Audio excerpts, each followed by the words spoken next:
Hello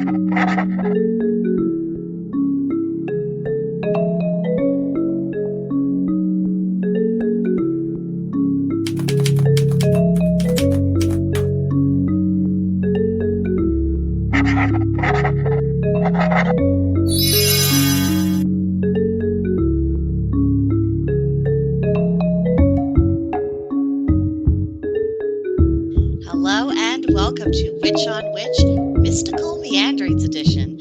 I am BrigantiaBlackbird, and as you can see, we do not have Georgia Liberty of the channel Wicked Conservative with us today. We have a special guest.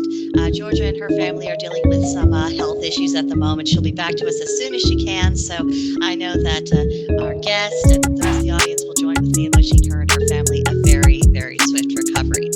But now on to this week's guest, who very kindly stepped into the breach so we could still have a show this week. Hello, Star. Why don't you tell the audience who you are and how we got here? The brief version. Yes, you must always clarify with me. Always. My name is Star. Yes, that is my real name. Seems sort of perfect for me now. Also, just like being a witch and really coming into that knowledge and acceptance. I would probably consider myself a new witch, but I'm not entirely new and I'm not entirely old either.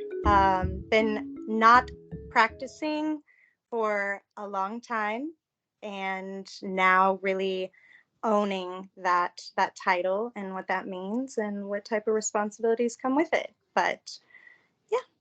Awesome. So Lunasa has just passed. How was that for you? Because I think you told me that this was really your first Lunasa observance. How'd it go?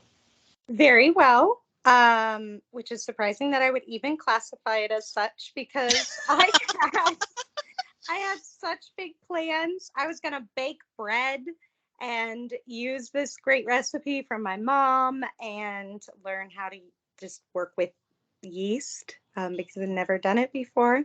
Oh. Know how to cook a lot of other things, but bread has never been something I've delved into. All of that fell through, but I still managed to salvage the day, and hopefully the gods and goddesses won't be upset that they got pizza for an offering instead of bread. But I felt like it could still work, and so I just went with it. Yeah, if it makes you feel any better too, my day did not go according to plan either. The original menu that I had planned that I was so excited about, and I talked about in one of my Lunasa videos, yeah, that's not what we ended up doing at all. My husband, he was really in the mood to having breakfast for dinner, and I thought, well, I can make bread using my grandma's recipe, which I did, and I tried for the first time to do little cuts to make a picture on the bread. It looked much more realistic and much more like wheat stalks before it baked than afterwards. But E for effort. And this was after I was coming off of a night with almost no sleep. I woke up at 1:30 in the morning. I did not get back to sleep until after 4:30, and then I was up with my husband at 5:15, and there were 2 naps taken on a Sabbat. So I'm thinking, well, these are supposed to also sort of be days of rests, I guess, maybe. Probably not Lunasa, least of all, but, work with me here. But, I changed the menu. I simplified my ritual a lot because I knew I just did not have that energy to put into it. But, this is what happens. I think sometimes we don't give ourselves enough credit for actually persevering, even when, the day just does not go as planned at all. Yeah. So I did my offerings to Lou. Next year, because I'm going north, I'll probably be focusing on Freyr, maybe his wife, Gerder, maybe Thor and Sif, because they have really strong agricultural ties. Who did you reach out to for yours? Or did you directed at anyone in particular? Almost. I would still consider myself pagan because I definitely understand and honor multiple gods, but my primary source, which is who got my offerings, was Persephone and Hades. I've always felt a very strong correlation with her. And so yes, the offering is in front of where she is. Unfortunately, I don't have a Hades statue or depiction at this point, but he's there in spirit for sure. He's Oh, I know. not far behind her, I don't think. Oh, I know how you feel. I have not been able to find representation of Loki for my altar, at least not one that suits me. Just because a lot of, I could always, kind of mend and make do, get one of the Marvel figures, but I mean, that's not really. I mean, I think it encompasses some of the spirit of Loki, but definitely it does not give me that deity vibes. And the other ones that I found of him, I mean, they're just so somber and serious and cranky. And I thought, okay, did the artist who made that statue, did they ever encounter him or even read his mythology? Because I'm not getting the vibes. Right. Oh, it's a bad deal with that. But so speaking of Hades and Persephone, now that we are getting more so into that harvesting time of the year, I mean, this is their season. I mean, and the further we get into, well, once fall actually hits, which in Missouri, could we for once freaking have it early? Just this once. But, we are getting to that time of year. I mean, since you work with Persephone, I mean, where does your headspace take you? I mean, where are you feeling focused?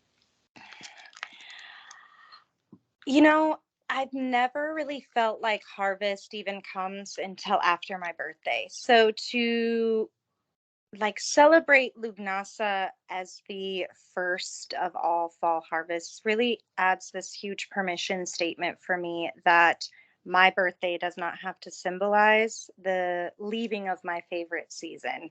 Hmm. Um, and so I think that stepping into fall coming early, I definitely feel like it is coming early for Missouri this year. And I think your celebration of Lunasa not going as planned is a direct correlation to, hey, you have expectations, but life's gonna happen.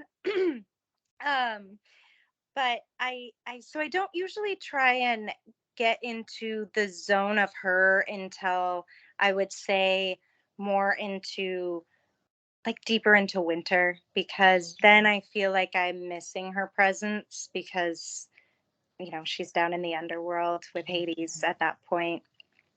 So I guess I there's more activity of offerings and things to her directly at that time when I feel her presence farther. Of Hmm. course, gods and goddesses are never truly too far away, but True, um, but there are times a year when they're more at the forefront and when they're not, and as you say, in Missouri, our weather does whatever it happens to feel like doing at any given moment, right. as we have both experienced for ourselves. And for me, with Lunasa, trying to think about that mode of harvest, I'm thinking, okay, what has actually come to fruition? There's some berries, there's some vegetables that have started to come in. I have harvested my first cucumbers, which I'm excited about. I finally have teeny tiny tomatoes starting to grow, which is just oh so thrilling. But I mean, it's small. It's like this little whisper. So when I think about it, I also think more so about, having more so a sense of accomplishment of you're about to get what you've been sowing, you're about to do the reaping, and also with the tradition of Lou having the funeral games in honor of his foster mother Tialtu. Well, that got me to thinking about our modern traditions of the state fair, which are taking place around this. Well, there's lots of games and people are bringing in all of the crafts and things that they've harvested and all of their animals, and so I thought, okay, maybe if I tune in a little bit more to my own surroundings and see what we actually are doing, I'll be able to start making some connecting of the dots there. I like that. I hadn't really considered that either. It's really strange to me to there's always been a bittersweetness. I Hmm. hate that my birthday is at the very end of summer, and that means that all this stuff's gonna get cold and yucky, and who knows if we'll have a good Halloween weather. um I love that it's not coinciding with my birthday anymore, and I love that it is kind of coinciding closer with your birthday, because technically Hmm. astrologically Lugnasa falls on, isn't it the 6th or 7th, and your birthday's the 7th? Well, Lunasa, at least in modern times, is traditionally celebrated on the 1st, and my Right. birthday is the 7th, so yes. And then a couple days after that, I'll have Lokabrunna, which is in honor of a star that was named after Loki in Nordic culture. So I feel like my birthday is just kind of nestled in between these two things. And, and unlike you, summer is not my favorite time of Exactly what I year was at just all. gonna say. I love the dark and the gloomy and the spooky and the rain and the mud puddles and the orange leaves and all this and that. So I think for me, Lunasa is also this time of hope of, yes, your inner child that is named Wednesday Adams will feel better soon. We are moving Yeah, out of the melting time of year. exactly. So I love that I get to still enjoy the tail ends of summer. But I like that my idea of fall is coming forward. And you're right about state fairs. I can't believe I never thought of that correlation before. I think Like, that of course, you only wouldn't have a state fair in spring. There's not no not product. usually. Yeah. Yeah. Well, I mean, it only occurred to me last year because, oh, it was my husband's work schedule. We weren't able to get to the state fair last year, and I think there was still some stupidity about masks, and I'm just not going to associate with people who have that particular paranoia. I'm not going to do it. So we didn't get to go, and I was just really missing it desperately. And I thought about, okay, what am I really missing? And I thought it was just everyone saying, look what I've done.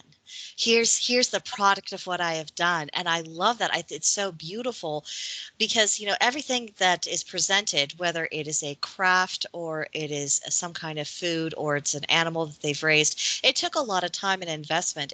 Was a very delayed gratification. They had to do a lot of work day in, day out, and that's something that I think our modern brains really need a lot more of, because we have way too much instant gratification. We have way too much, oh, I wanted it, so I went out and got it. And, we don't really experience longing and desire. We don't experience that I'm going to work on this, I'm going to put in the effort, and then later on I'll have something really fantastic. And I don't know, it got me to thinking about that. And then once I realized all the games and the contests and the rides, and I thought, how did I not connect that with the games of Lunasa before now?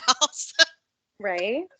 yeah, I felt real smart for about 5 minutes.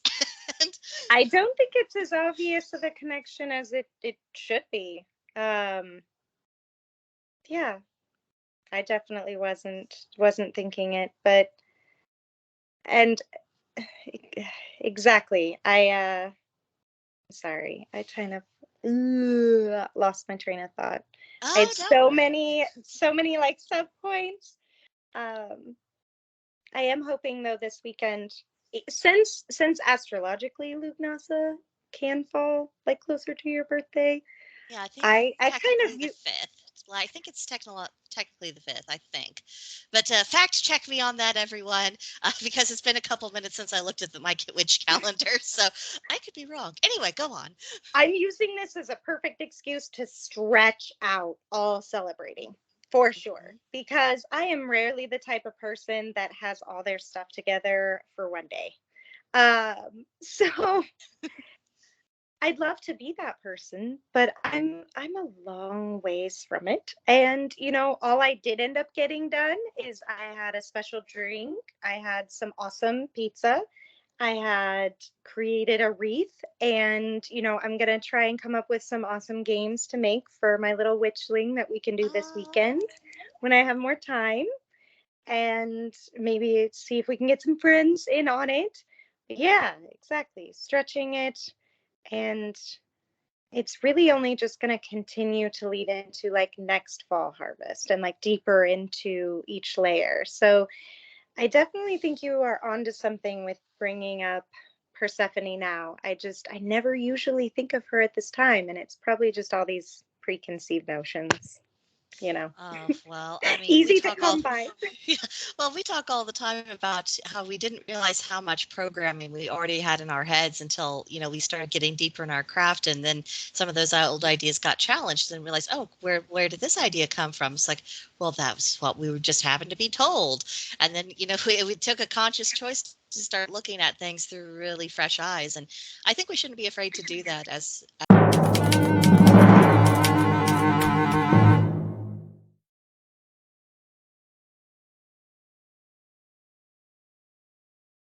okay. And we are back. Please excuse our technical difficulties. So we were just discussing about looking at stories and ideas ideas through new eyes. And I think this would be a really good part to return to the idea of Hades and Persephone, because the closer we get to Mabon and certainly to Samhain, I think the more and more their story becomes relevant. And from what I've read of the mythology, and maybe you can confirm this for me, is that there's essentially two versions of the myth that we're dealing with here. Option number one, Hades just takes away Persephone, didn't ask what she thought about it, bundled her away to the underworld, and that was just kind of that. And then the other version is where Persephone was a willing participant, and this was actually a love match. So, as you are far more into the Greek mythology than I am, what is your general intuitive feeling about that one? I absolutely despise that most depictions basically label it as the rape of Persephone. Like some Mhm. even flat out go there. And I I don't think that she was a willing participant when she was taken from the meadow and essentially separated from Demeter, dragged down to the underworld. I think that down there though, she did realize that um, it was a perfect match, and she could really thrive in this shadow realm in a Mhm. way different light than she would up above with her mother Demeter. Hence, triggering the whole harvest and why do we have seasons? Because Persephone's return in spring to from the underworld, creates that story or that explanation a long time ago. I think that also understanding the context of when these Greek mythology stories were considered like code. Mhm. It was a time where men could act as they wanted. Mhm. It was definitely more socially acceptable, depending on what kind of man you were. Right. So I think that I I would love to see a modern adaptation of that story. Oh, I've got one for you. I've Oh, got it right here. yes, yes. Well, speaking of modern adaptation, it's I found this on Kindle Unlimited. I found it last year. It's called Persephone and Hades. The author is Tabitha Grove. So if you have Kindle Unlimited, you can absolutely look this up, and it's a treat. It's a proper full length novel. Definitely more suitable for someone who has attained adult years. And so, if you're 15 and reading this, I mean, don't. You have 3 years. Wait till you're grown up. That's all I'm saying. But what happens in the book is that Hades has to go up to Olympus for some sort of business. He's dealing with Zeus, and this is where he first catches sight with Persephone, and they form this really intense connection with one another that they don't quite know what to do with. And it becomes very quickly seen that Persephone, she is feeling definitely very drawn to him. She does feel very suffocated by her mother. Her mother's trying to keep her very young, trying to keep her as a child, whereas, Persephone by this time is already, she has attained the adult years of a goddess for sure. She would like to move on with her life, and she knows that her mother will never, ever willingly let her go. And so she and Hades start meeting in secret a little bit and encountering each other when, oh, isn't this an accident? And here we are. Well, since you are here, want to talk? Want to get to know each other? And things develop, and eventually Hades does come. He does, and it's more so it was like an act of impulse. It was just she had this just overwhelming desire. She wanted to be with him, wasn't sure what she was getting into. She just could not maintain the status quo. So she did go with him, I would say, pretty willingly. And of course, her mother's up in arms and telling Zeus, he kidnapped my daughter. And it's all your fault because if you were just a better father and blah, blah, all the things you could imagine a mother saying under those circumstances. And so Demeter eventually turns into essentially the mother in law from hell. Whereas Hades and Persephone, once they get down to the underworld, it's like their relationship sort of slows down. I mean, it was very romantic, and I don't want to say hot and heavy because it wasn't so overtly physical before he brought her down to the underworld, but it was like some of that just kind of stopped while she was adjusting to her surroundings, and it's almost as if he started courting her slowly, and she began coming more into her own power, no longer defined as her role as the daughter of Demeter and the agricultural work she could do above, and starting to see where she fit in the underworld. And it was beautiful. I was swooning, and it was just one of those things where I thought, I think maybe this author had a little touch of the divine while she was writing this. And I don't get that about all books about that are modern mythological retellings, but every so often I feel something. I'm like, she doesn't know it, but what she wrote, I think it's true. Or, closer to truth than what we have previously thought of and what we inherited. I absolutely love this idea. I've not read this book. This is a special treat for me, so I will definitely also be looking into this. It makes perfect sense. It's truth has a flow about it, whereas lies typically get choppy or sections. And I don't mean to say that it's truth and lies, that it's so hard set like that, but it's just it hit on all those key points. Of course, Demeter then, retaliated, and just some of the other explanations I felt weren't really capturing the true essence. So that that sounds like an awesome treat to me, because some of the stories that I read were like, well, Persephone ate the fruit. And then she was Um, trapped. right.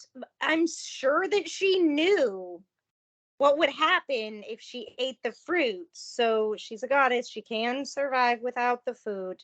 It's going to be okay. She's just going to be, hangry, super hangry.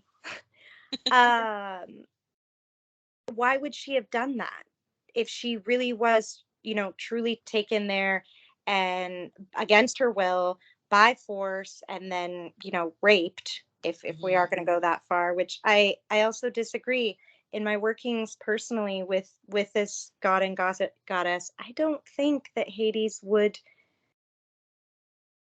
if he cherishes her in such a way that I don't think he would disrespect her against her will like that. Maybe take you down to the underworld and show you my pad, see my lair, want to hang out. um, but I guess I know that part to be true, because even in the mythology stories, Hades is the only god that, once Persephone like became his queen, it was as if she walked in the underworld, it was as if Hades was walking the underworld. It's like she had the same reverence and power that he had. Whereas I do not think any other story has that anywhere. In Eros and Psyche, in Zeus and any of his love affairs. I mean, of course It's, not. cer- it's certainly not Zeus and Hera. Right, right, She had a lot of right. things, but respect was not one of them. Yes, yes.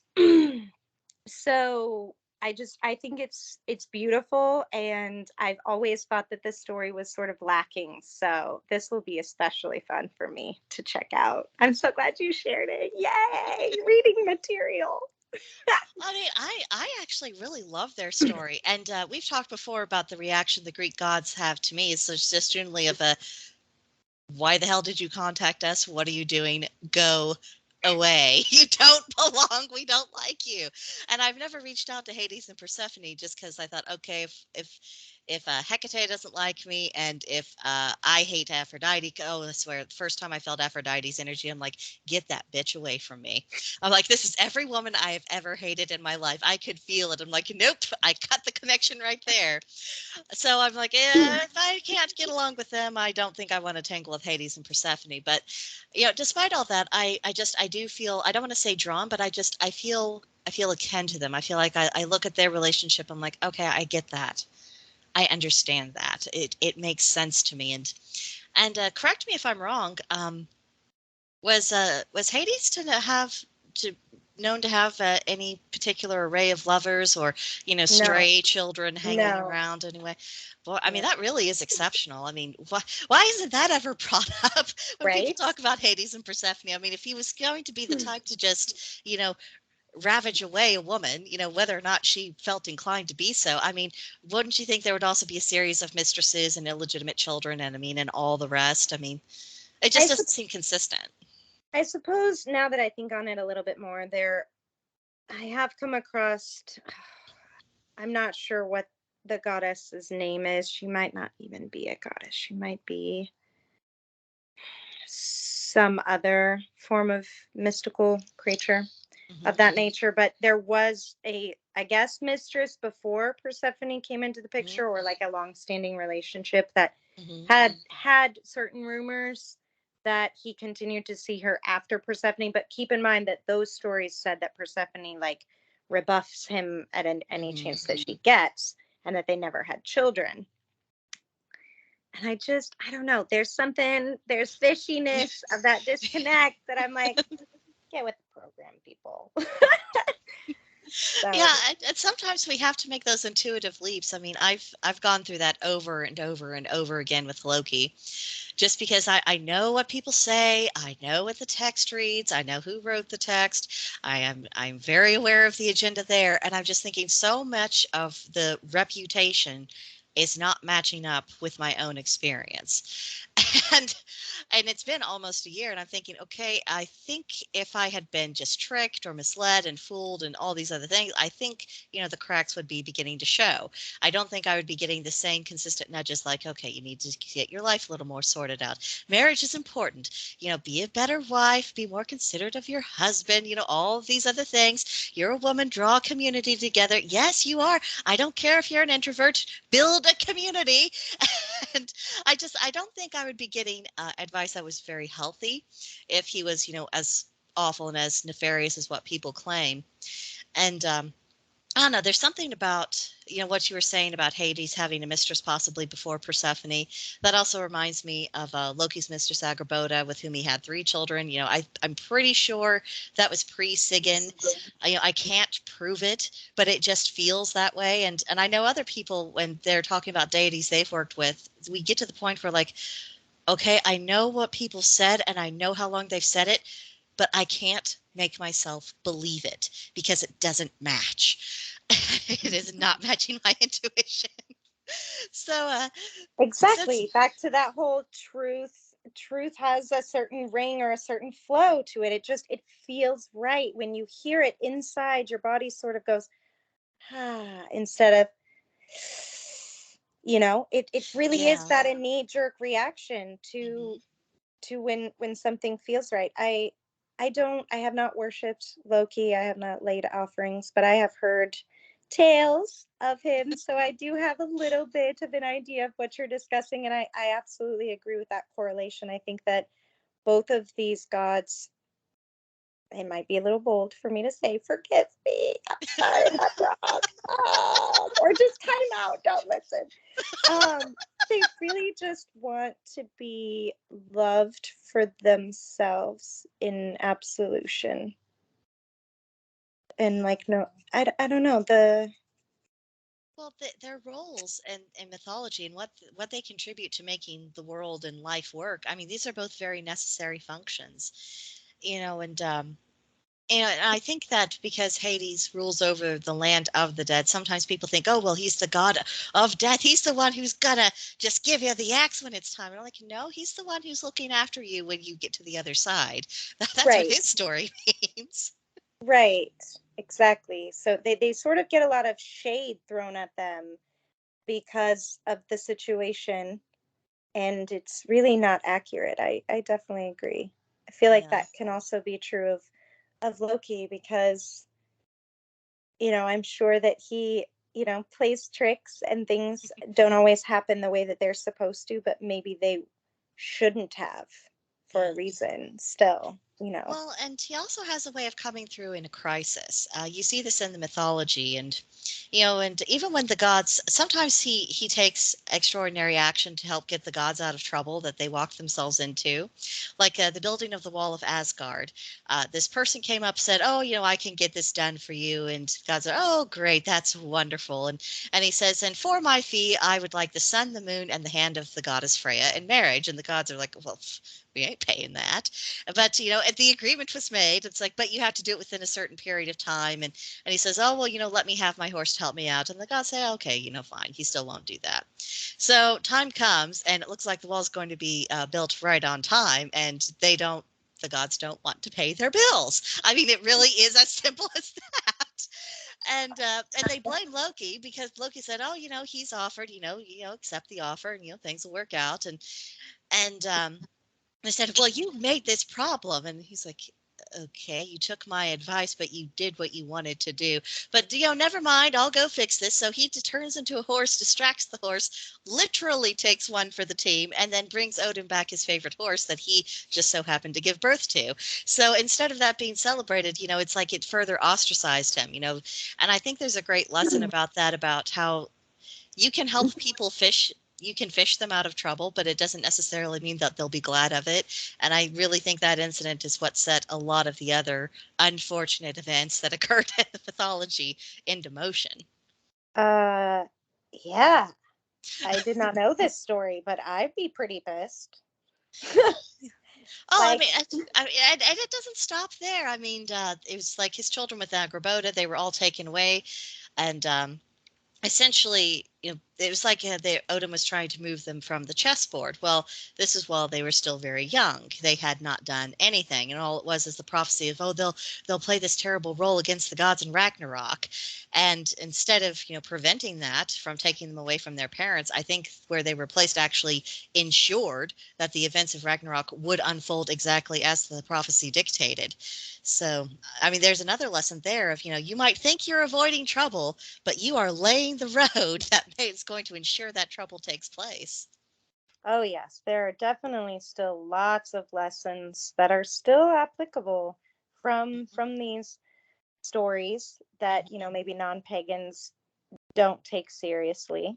Um, they're just interesting, and I'm not going to remember that and all of It's this. a But pity because, I mean, you wouldn't even have to believe in any of these gods in order to take a lesson from their stories. At least I don't think so. I mean, I what do agree. you think? No, 100%.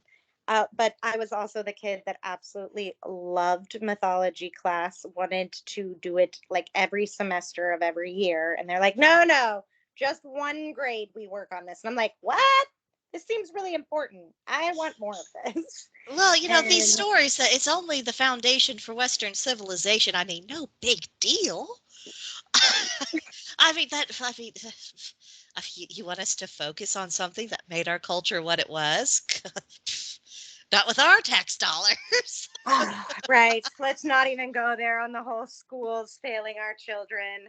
Oh, I Yeah, know. oh That's yeah, I that's a could whole talk. other video by itself. Yes, it is. So, Yes, so, it is. so to distract us and to go on to another unappreciated person in mythology, how about we touch on the subject of Medusa? Because I think we've both got some strong feelings about her as well. But you go first. Okay. Um, I definitely agree that just like with the story about Hades and Persephone, that Medusa is one that I don't think is, I don't know if it's just misinterpreted or some of the translations got lost in the years, but I definitely feel like it's misrepresented or the things. You know the things, okay? English, no good right now. Folks, it's hot in Missouri. We are doing the best we can for you. Bear with us. But Miss Medusa was born very, very beautiful. And it was the reason that she was beautiful that she got turned into this hideous monster, I believe by Athena, if I'm not mistaken. And, after she was beheaded, um, just looking at her, she's so hideous that everyone turns to stone. But I had read a story once. I forgive me, I do not know the author or where it had come from now because it's eons past at this point. But that I cannot recall if it was Perseus, the one who cut off her head, or if it was Hercules who had later obtained the head. But one of those two, I know Perseus cut off her head, but I don't know about if Hercules ever got a hold of it. I like you. It's been a minute. yes, yes. But one of the essential demigods that was relatively famous had come across the head and essentially fell in love with it. So he not that he would ever love her because obviously she's dead, but he found her very beautiful because he saw the inner beauty from before Hmm. still inside of her, and therefore he was the only human that could look upon her face and not turn to stone. And I Oh, thought that that was really beautiful. that is And beautiful. yeah, yeah, exactly. Because she's always just this, big bad, unwanted, Yeah, miserable. and not even of her own making. I mean, that's always been the tragic part to me about because I believe what happened is that Poseidon raped her in the temple of Athena, and then as punishment for that, Athena turned into a monster. And I'm thinking, where was any of this Medusa's fault? In what way could this possibly be her fault that she would need to undergo that kind of punishment? And I thought, how awful that would be if, your one experience of that kind of intimate physical contact was actually a horrible act of violence, a horrendous crime. And then, before you have a chance to even process what's happened to you, let alone heal, let alone come to terms or, contemplate any other kind of connection, you're transformed, and you have all these snakes. I mean, that's just a miserable idea to me, having a head full of all these poisonous snakes, probably, snapping and biting the way that they would. I mean, I have a hard enough time with my regular hair. Thank you ever so much. The idea of developing, each strand being its own brain and doing all these awful things. Oh, no, no, absolute monstrous. So I've always felt really sorry for her and felt like she was punishment of crimes that she didn't commit and played no role in. And I don't know. I think we get so lost in the horror of her appearance that we forget about the tragedy of the person. Yes. That is a great analogy, just summed up very simplistic. I definitely agree. I feel pity and remorse when I see her. Um, Even when it's in like an action movie where she's still being depicted as the awful thing. But why wouldn't you be vindictive and Yeah, how could you then not become bitter? and alone, very Hmm. lonely, I because actually, no living thing, I believe, could ever be around you, because I don't think it was excluded to just humans. Yes, no, because she destroyed that creature. Or Pegasus used her head to destroy that big sea monster creature that yes, the for one that was, Andromeda. yes, because she was being Yes, and sacrificed to it. yes, there's actually a constellation for Cassiopeia. Uh, Essentially, the whole reason why the sea monster is coming for Andromeda is because Andromeda's mother, Cassiopeia, Hmm. had gloated for her child that she was more beautiful than, I'm not sure which goddess, if it was Athena or Aphrodite. It was probably Aphrodite. Let's get real. Let's get and so she wanted vengeance and said that like Andromeda needed to be sacrificed. But essentially, after that was all wrapped up and Perseus comes in for the save, slays the monster, turning it to stone. Um, Cassiopeia's punishment was to hang her upside down in the stars. There's a special constellation for her that you can only see in winter months. Huh, I'll have to point it out to you next time. absolutely. I would love that. Yeah. Oh, But anyway, I'm sorry. That was a total side tangent. But another story of some other woman paying the crimes, or like paying for actions that really weren't even her choice, hmm. and just also getting the short end of the stick. I What lesson really is to be had there, you know? Maybe it's more so just an acknowledgement of the unfairness of life. If some people are just going to take action, whether conscious or rash or unthinking, and it's going to spill over on consequences of people who had nothing to do with it. I mean, it really, I think if there's a lesson anywhere in that, it's about how we do as humans need to keep each other in check and saying, you're doing something massively dumb right now. There's going to be consequences. And I think it's also why, we've learned as a society when you see someone going down that road, it's like we're trying to get out of, the blast zone. Like, okay, is there terrible consequences once it's come? Is it going to encompass me?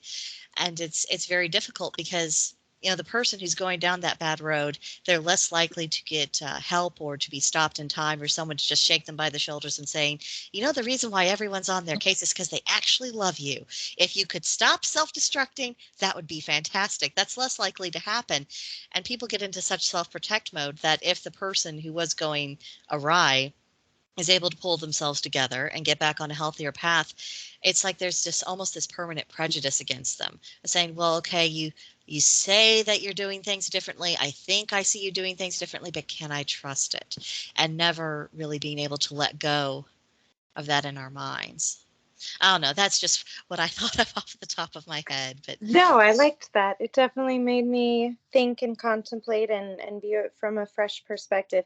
That's why I love these conversations that we have. It's awesome. It's really great also in like our group chat on Wednesday nights in our brand absolutely. new builded platform. Yeah.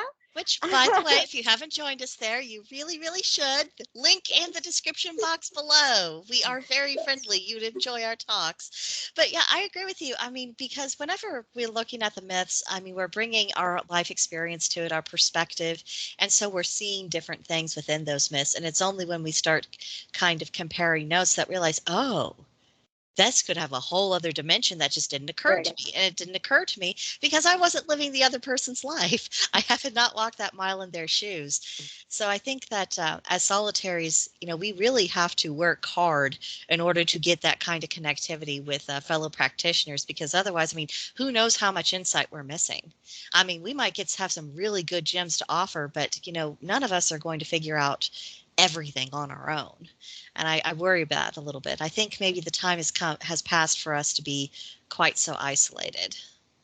Absolutely. I mean, I guess one of my key points that I live by is that we really do need each other. We survive on our own, like fully, of course we can, but Mhm.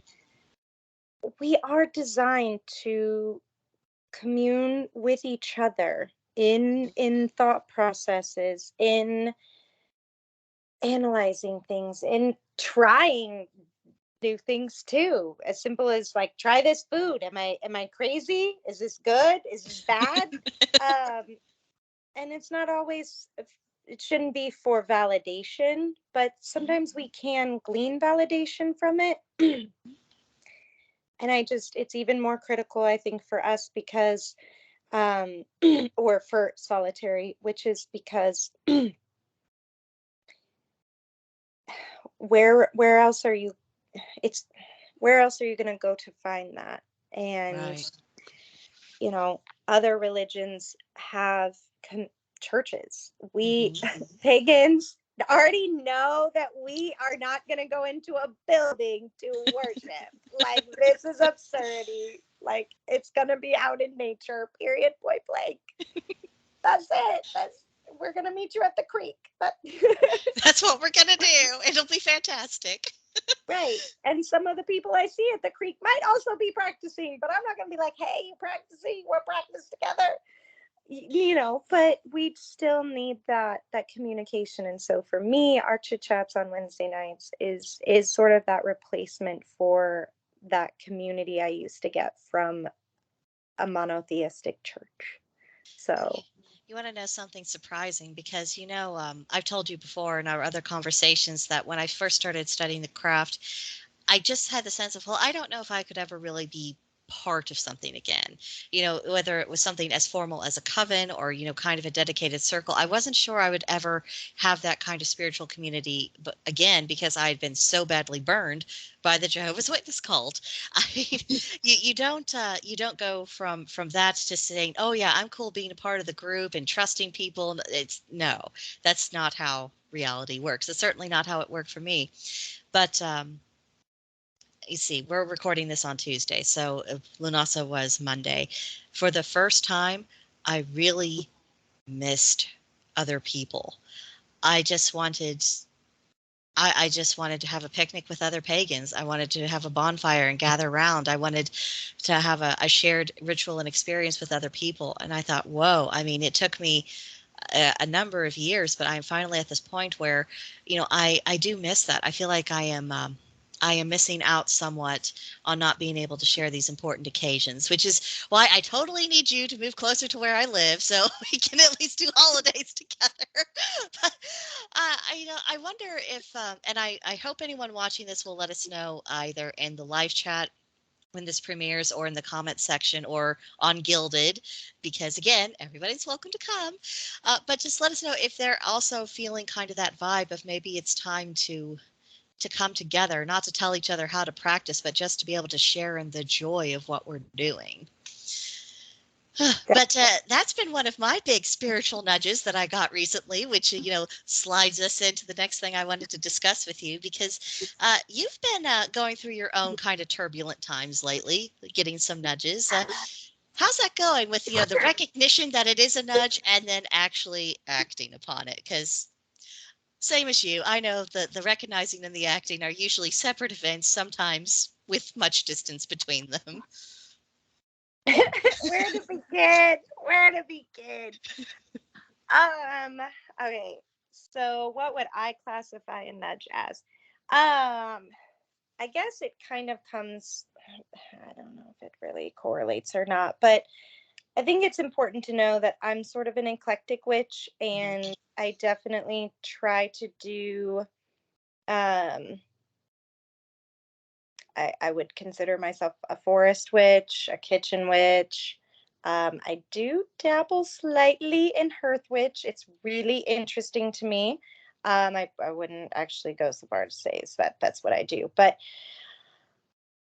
a lot of my nudges are really not spiritual in nature as Oh, far as they manifest, or I finally listen to the message when they're interrupting my daily life.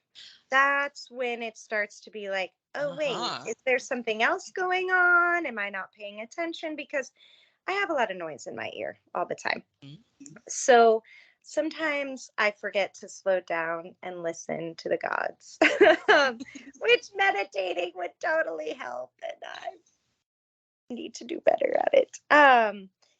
So I feel like they rarely, I don't know, maybe I'm just not thinking of any specific examples of what I would consider a spiritual nudge Mhm. and what that manifestation would look like, but um tons of my essential like requests to level up come through my daughter.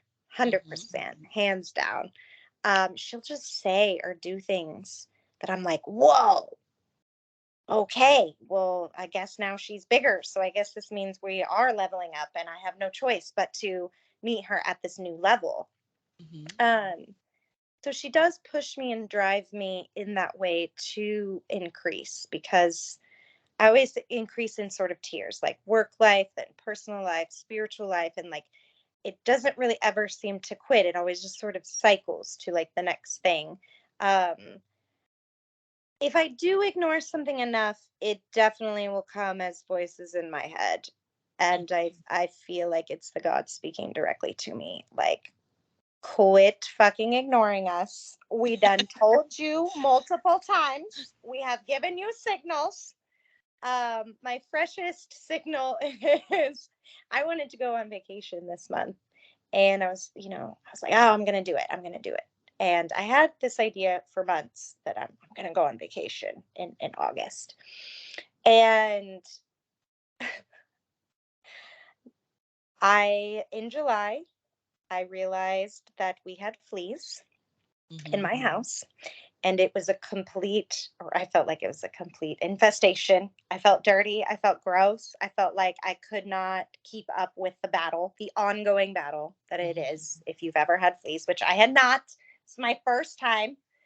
And then, things start moving in the right directions with the flea things. And it then all of a sudden, kittens, which I knew kittens were coming, but like I didn't know when they were coming.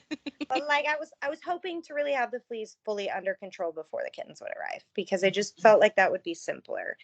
And no, we're just, you done procrastinated enough that now you got all this stuff on your hands. Look at you.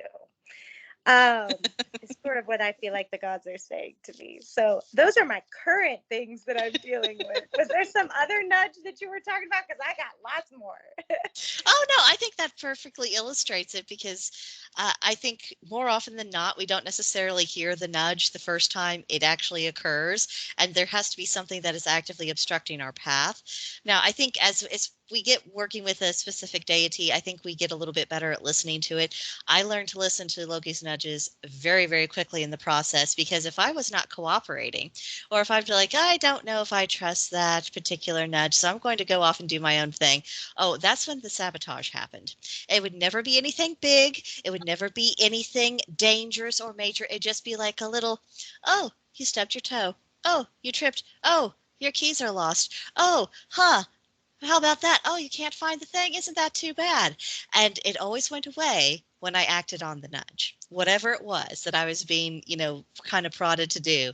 And then after that, I'm like, okay, we're not going to be doing 50 rounds on this. I can already tell when I'm losing. I would like to retire from the field with dignity and honor. So, I mean, wherever someone finds that point, I think that's when things start clarifying. But it can be a process for people. And I just don't want anyone listening to us, especially if they're ultra new, to feel bad if they seem to be learning things the hard way and they're like, oh, why can't I just recognize it? I'm like, well, because you're having to train your freaking brain. I mean, Oh, that takes a goodness. minute. I have known certain things for a long time, and it's still really hard to actually implement it. And that's why I think you and I, Brigantia, especially, I know I do, talk about unlearning Hmm. so much because you really have to rip down to the bare bones, sometimes even farther, of Hmm. what you think you know and what you think you understand about life and how you're viewing it. Um, a great example that coincides with this whole flea business that I finally buckled down and said, I'm going to get an exterminator. The kittens have come. Okay, I'm just going to have to give in. We're going to just make this happen. Um, you know, Let me start doing the deeds, right? Listening to the call. Like, okay, I have no other choice but to listen now. So, okay, gods, I will do as I will do the things, sort of. I'm sorry. Such a bad procrastinator. I don't have enough time in the day, is what it is. But sorry, I fell off the track. Oh, I won't name him, but I will talk about him. He this man that I have thoroughly enjoyed his company. I had invited him to go on a bike ride with me, a motorcycle ride, because he has the motorcycle. And I knew when I'd sent him that very shortly after, I just had this feeling like it's going to be a no. And I was like, okay, no problem. But I kept going through the conversation, and honestly, he just gave me excuse after excuse after excuse.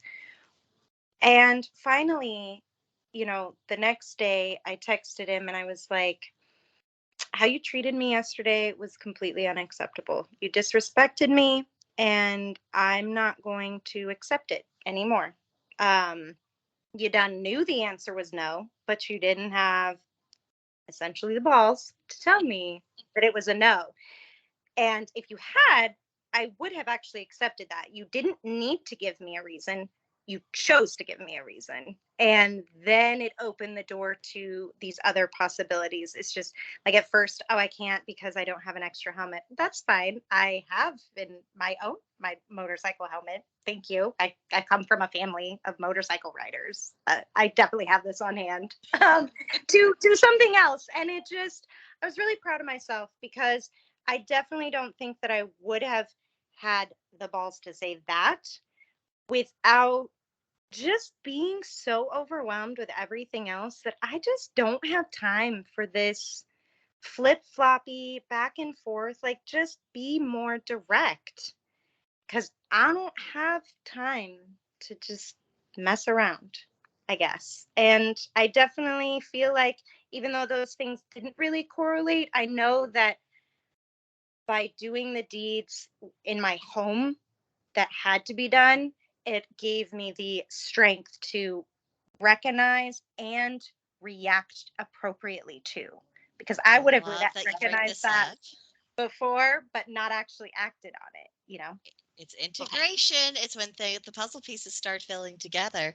Because as you say, we do go through this massive deconstruction process, and sometimes that includes also our expectations with our dealings with other human beings in whatever way. And those are the hardest nudges to follow because sometimes they tell you things you don't want to hear and don't want to accept and would really prefer not to be the case. And you can only go on for so long before you hit that wall. And it's like, oh, so the nudges were totally true, and it is what it is. And now we just have the crying to do. It's hard, but as we tear ourselves down and we deconstruct the things that are false to us, or things that are not very helpful to us as far as a mode of being, things that are not propelling us forward in life, well, then we have to replace it with something else. And that's, I think, when we really start getting into the nitty gritty of our craft, because, the ultimate goal of witchcraft really is self-transformation. Everything else we do is really a secondary byproduct of that transformation. And I don't think that's something that's really commonly understood. And I think there are so many witches out there who are so focused on, I did this ritual, or I did this spell, or I memorized all these academic papers and now I can regurgitate them to you word for word. And I think somehow that makes me smart, even though I'm just quoting their research. Yeah, that is a problem in pagan community. And I feel like sometimes we can miss the point. And the Yeah, point is, what did you learn and how did that actually affect your life? And I think that's really the litmus test for any kind of spiritual path of, is your life better? Are you a better person? Are you more integrated in your community? Do you have a community to integrate with? And I think once people start looking at questions of spirituality, I think some of the controversies that are possible to get distracted with seem to feel a little bit less important when we compare it to that great work. absolutely. So, you have a phrase you've been using lately. It's called spiritual foragings, and you haven't completely expounded to me what you mean about that. And I've been really, really curious about it. So, Mhm. What do you mean? Like, well, you've been saying that you've been going on spiritual foragings. I don't know if you mean metaphorically, or if it's because you found something, or, that's connected in your head, or. what event was this? If you can relate it to what I was discussing at the time, I might be able to deduce what I had meant. Let's see. I know Um, you mentioned it after finding the cat's whisker, and I know you mentioned it after something to do with oh, it was something, some kind of organization project you did around your house. I think it was related to your altar. And then there was also something that you read or someone had talked to you about. And I don't know, I just got the impression that you were like collecting little nuggets, like, the intellectual equivalent of collecting wildflowers. You don't yeah, know which ones you're getting. You don't know what they'll look like, but they all come together in the end. I mean, I guess yeah, that's my life. That's my life as a whole. Not just like starting as a witch. That's just, hey, that's Star. Because maybe it's just something to do with like my astrological chart. A lot of my inner planets are in Virgo, but I feel like I look at things in such a way that they're little tiny minute details, and like I'll just get little grains of sand that I sort of slowly walk the field and pick up all the things. And then finally at the end, when I have all the little bits, then I can like really step back and look at it from above, and things sort of come together. The coming together is usually in like what I would describe like epiphanic moments, you know. But yes, I guess you're right. I hadn't thought that I referred to them as Woman, you've been doing but this for weeks, literally weeks. I mean, of course I do all sorts of foraging. Also, we go on hikes and we actually do forage for real things to put on the altar.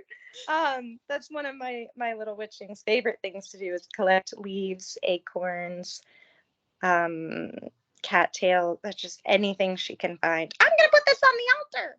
Okay. Hey, she's Glad I have picking a up on. spot for you. Hey, she's picking up on the energy of it, and and sometimes, when you're out on a hike or you're just, out somewhere, it's the natural world, you'll just see something that strikes you. It doesn't matter that, you don't necessarily have an entry for it in your correspondence book, and you're not exactly sure, what plant or mineral that this thing is, or what bird the feather came from. There's just something about it that draws you. And I do feel like that's part of actually growing spiritual roots is when you're starting to act upon these intuitive inclinations just a little bit more. And I don't know, I've been really coming back to that on my head in my progress about actually having homegrown spirituality. I mean, I think our books can take us so far. I think discussions and videos and academia can take us so far, and archaeology can take us so far, but to really make it our own, I think we're going to have to focus a little bit more about, what century am I actually living in? Not necessarily am I copying my ancestors. Where do I actually live? Because we're an ocean away from where our ancestors were, at least to a considerable extent. And I think, especially as American witches, sometimes we forget the spirit of the land upon which we're on. Yes. Yes, that's true too. Valid point. I definitely agree with you that we need to make sure that we're making our craft our own. It can be easy to sort of have an idea of something that you want to do, find a spell. That I say that it's easy. It's not really easy, but you can find a spell that someone else has done or tried that recommends, and you can do the things. But listening to the intuition is so critical into making it our own. A while back I need to set a house protection spell and I was doing a ring around my perimeter, and Brigantia I had reached out to, but she wasn't available at the time. So I was like, okay, I'm I'm just gonna. sorry. So it was fine because then later, or it was the next day, because we talked about it, and I was like, this is what I ended up doing for my perimeter, and I was like salt, eggshells. I'd listed off some other herbs, like I said, kitchen witch. And I had this inclination to throw an orange peel. And I was like, I have no idea why I threw an orange peel. And you were like, that's great. That was definitely awesome. Because it incites a blessing, right? It encourages blessing to come back, right? Absolutely. Well, and also it's very cleansing. Anything in the citrus family is bound to be cleansing. And also because of that orange, it also relates to the sun. Well, sun is purification and empowerment and energy and all of this other lovely stuff. So I'm like, oh, your intuition led you in exactly the right direction. And I mean, sometimes we just have to go with it. Right. Exactly. I don't. Tell me if you can relate to this a little bit in your own spell crafting. But I find as I go on, just because I'm more accustomed to when I want to direct energies for something very specific, I'm used to how that flows, and I'm used to the sense of command that I need to have. I have found that my spells are getting less and less structured and less formal. And I'm not sure if this is because I've been working with Loki for nearly a year, and he's not the most formal of gods. I mean, he likes a touch of ceremony on the big important occasions, but for the day in, day out stuff, it's more so let's not make a fuss. Let's do the thing without, no one is watching. You're not being graded on your performance here. Just do what you need to do. I don't know if it's been that influence or if it's just I'm getting more comfortable, but I'm just feeling a lot more of I'm going to grab the things that I know I need to grab. I'm going to tell them exactly what I want them to do. And a lot of things just kind of fall into place. It's just I feel like my will is getting a lot more focused these days. Is that something you relate to at all, or? That's a great point. I feel like my craft is also changing, although I have different reasons. You might be onto something with the whole, could this be an influence of your workings with Loki and Mhm, just sort of the type of worship that he prefers or mhm, interactions. Um, Before I lived in this duplex, I lived in this really crappy apartment that just had awful neighbors. Just all mhm, the things that you could imagine that were wrong and bad were. Okay. And I felt like at that time I really needed the craft. Like I mhm, had absolute need for certain things. And I did several spells for myself. And then when one of those spells came true and I mhm, manifested this house, I didn't have a strong need for my own workings. So then I mhm, sort of dabbled into doing workings for others, mhm.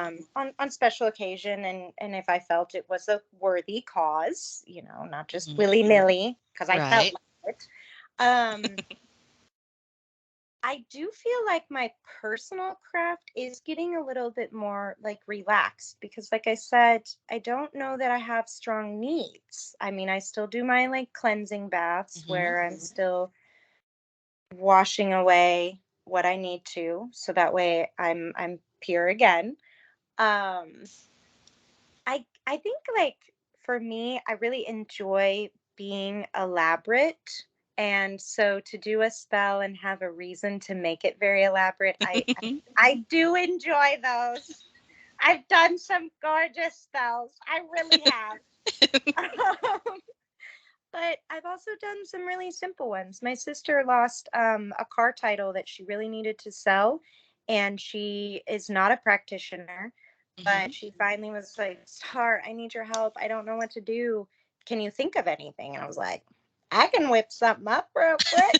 So I did, simple candle spell with some sigil engravings. Um, Maybe a little spice from the kitchen thrown in. um, and just lit that tea light, or maybe it was a votive. I think it was a quick votive candle, and let it go and walked away. Did think of it little bits throughout the rest of the day as it had burned down, and then released it to the creek. I don't know if I don't remember if I released it to the creek or I buried it, but anyway, released it, gave it back to the earth, and like very shortly after that, she found the title. Mhm. And now, when you ask her, she says it took weeks, but I swear it was only a few days. But I felt like both spells that I've done whether it be extreme or even simple, it can be quicker. It can be it's not always in it is always intention, but sometimes that if you only have 60% to give because you can't give 100%, it is enough. And Mhm. like that's been very important for me to be hearing that. That's been a call on my heart because of the whole perfectionism and Virgo life, I'm so glad. I think I only have one planet in Virgo, and that creates difficulties enough. I cannot imagine that is. Ooh, it seems like such hard work. I know that the perfectionism is real, and life does not really lend itself to that sort of thing. So I can see that being super super frustrating. But I was really relating to what you were saying about how sometimes, when we don't have massive upheaval in our lives, our own needs aren't quite so loud. And I find that that's also when my magic has gotten quieter. It's because I'm not needing to, shoot a cannonball at anything. I just need to gently nudge something. So a lot of the stuff I do is so small, almost routine. And I think it's specifically because, at least for a certain chapter of my life, the hard work has been done. I got things off onto a good path. And when, you are on a generally good path, you're not having to do as big of a stuff. And yeah, maybe that's something that doesn't get discussed often enough in our circles as well. Yeah, no, it's a good point. Very good And point.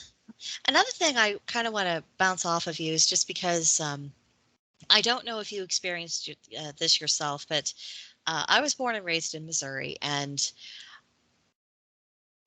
without necessarily casting and pointing the finger at any one thing, I just kind of absorbed from the people around me that there was nothing particularly special about here. A lot of people talked about, oh, you've got to grow up and then you've got to leave and you've got to do all of these things, because almost as if people were, they resented the soil in which they were planted. They didn't like the land where they were actually born. And I absorbed a lot of that energy with me as well. I just thought, oh, well, Missouri, who cares about that?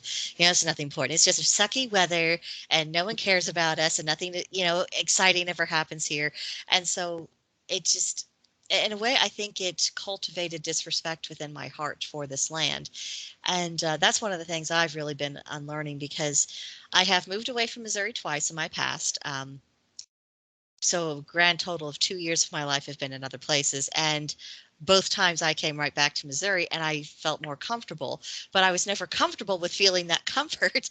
And so now one of my big challenges now is trying to actually sink some roots into this soil, saying, not only is it okay to be here, it's not, it doesn't mean that my life has failed in any way. It doesn't mean that something has gone wrong or that this is second best or that it's settling. It's just, no, maybe I need to be glad that I'm here. Maybe I should take pride in where I'm at and look for some really good things and the unique beauties. So, guess in September, I'll be doing a massive study on local attractions and local stones and local animals and plants and all that stuff, just because, like, if we didn't have this really toxic feeling within our society, because it definitely isn't nothing new. It was already well established when I was growing up, and I'll be 41 in a couple of days. But when people are said that you should not love where you are, that you should kind of treat it like it's nothing, I think that really screws up a person's head. And I'm not sure how long you've been in Missouri, but I mean, have you kind of picked up on this vibe, or is it something, or has your experience been completely different? I was born in Nebraska, and it was very similar mentality growing up that in order to be successful, you had to leave Nebraska. Mm-hmm. Otherwise you weren't. And but yet people would also talk about how, oh, kids, they grow up, they do the high school thing or the college thing, and then they leave and they always come back Mm-hmm. because this is where their roots are. And I always said that I would leave, but I don't think in my heart I ever thought that I would. And then poof, life happened. You thought you weren't gonna do the thing. Guess what? We're gonna make you do the thing. Um, I just super fast jumping over all sorts of things. I basically became a single parent overnight. I could not handle it on my own. And so my mom was here in KC, and she said, if I can help you, but you're going to have to give up everything that you know and come here. And I finally had no other options. So I said yes. And moving here, I feel like a lot of Midwest is sort of taught that where you are isn't good enough. Mm-hmm. And That's it you have exactly. to move, you have to be more than what you are. And I feel like that's just such a gross disservice of our people in our society. Mm-hmm. Um, you already are enough Mm-hmm. just as is. You don't need to really add anything. All that you really end up adding is more layers of what is already authentically you if you're doing it right and you're not just like putting on masks or faces or Right. personas. You have to do the hard work and Yeah. still be willing to be authentic instead of be fake. And I mean, yes, you're going to have, I'm a different person at work than I Mm-hmm. am here, than I am as Right. a mom. But overall, you see a trend of what is still my core and my essence. And I show it in all places. Mm-hmm. Um, so I definitely hate this mentality, but I wonder if like New Yorkers or people who live in Florida, if they also feel similarly, like, oh, well, you're only good enough if you actually live in Miami. Right. Or, like I feel like it's society's way of trying to get us to compete against each other when really we should only be competing against ourselves. Mm-hmm. That is the only real thing that can meet us on the level of competition. You should be better than you were yesterday. that's it. And some Yeah. days you might not be 100%, and it's okay to have your off days sometimes too. So, Yeah. Might as well make our peace with that because they're going to happen yeah, regardless. But, yes, that sense you were just mentioning about, wherever you are, it's not good enough. Do you think we sometimes fall into that trap also spiritually, particularly as Americans, because we are cut off from our ancestral lands? Many of us will never walk those hills, never see those valleys, never see those ancient sacred sites firsthand. Do you think that maybe we've placed too much emphasis on what we've been cut off from and that it has blinded us to the resources we have here?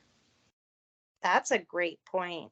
I mean, even if you take what you just said and still even apply it to, like, what if you have a Native American practitioner, right? Mhm. They still have the separation of their land because it will never be what it was intended to be at the Mhm. time and what they needed to survive in their way of life. They were forced to adapt to how we did things, and how we did things was really just a big, huge show off to other countries that we should be taken seriously. Like, we had to prove that.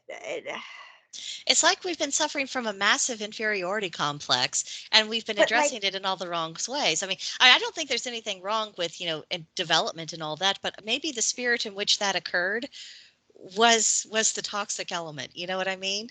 I It's like definitely I think have we're to prove going to the in this. Europeans that we're good enough. I have to prove Right. it. I definitely feel like we're doing a vicious cycle. Anything that has certain things that have happened have hurt us more than liberated anybody. Like, I don't know. It's so easy for me to be both see both sides of of arguments or discussions. Um, but yeah, I how can you really truly enjoy some of those Irish traditions if you're not in Ireland? You can do your best to make it, but are you losing part of its essence? I would think you almost inevitably are because, again, that's different soil, different history, and something that I don't think we've necessarily appreciated. And I think that's why people are constantly trying to import ideas and traditions and everything else from everyone else instead of looking around of, okay, how do we actually live here? What is our history? What culture have we built up? Because even though we're a young country, we're very much in the proto stages of developing a culture of our own. There is stuff there, and and some of it's pretty nifty. Some of it is very, very unique to us, and I really resent all the narrative saying, oh well, you can't be proud of that, it's not good enough. Like, why? Because it hasn't existed for 1,000 years. You got to start somewhere. Right.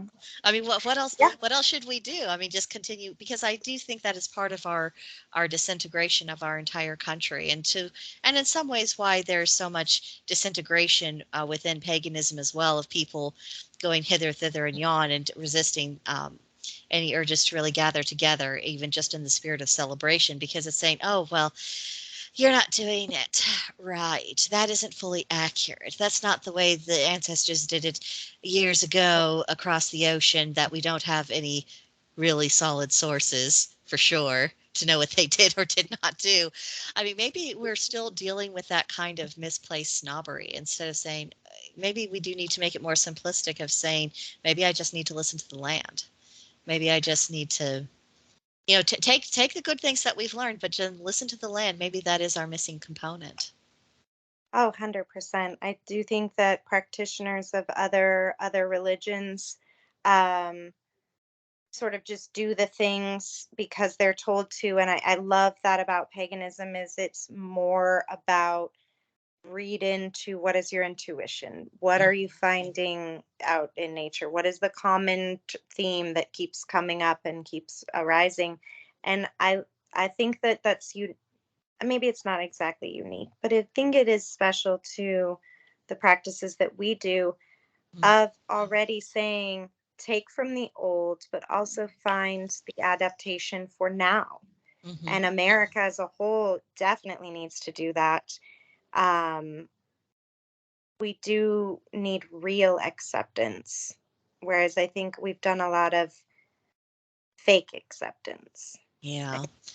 Yeah, and you can tell because people never, even after being told how accepted they are, they never really seem to feel it. And I think it's, as you say, it's because it's fake. People they do all this virtue signaling and, instead they'll talk about how we need to be nice and accepting and loving and enjoy all these things. But, they're not the people who actually practice any of those things. The people who practice those things and take it to heart, they're the ones that say, oh, you're a terrible person and let me call you every name in the book. And like, but I'm doing the thing you're only talking about. How am I the baddie? But, whatever. Right. There's a lot of that going around in a lot of different society groups. Yes, 100%. Let's see. That was kind of our last topic that we were really wanting to go over today, to this idea of putting on spiritual roots. Is there anything you'd want to add to that before we go? I know that when I moved here at first, I had this thought that, oh, I'm going to move back to Nebraska. And it wasn't until I really took into my mind, into my heart, and into my gut, no, Casey is going to be your home. You might as well start growing your roots here. And that was sort of that doorway that then all of a sudden I started making friendships that started turning into more meaningful or more lasting relationships, whereas before that any friendships didn't. So I would say that, progression in your spiritual craft is almost always going to coincide with some sort of mental liberation, I feel. Mm. And it's always going to come back to letting go of preconceived notions, but unlearning.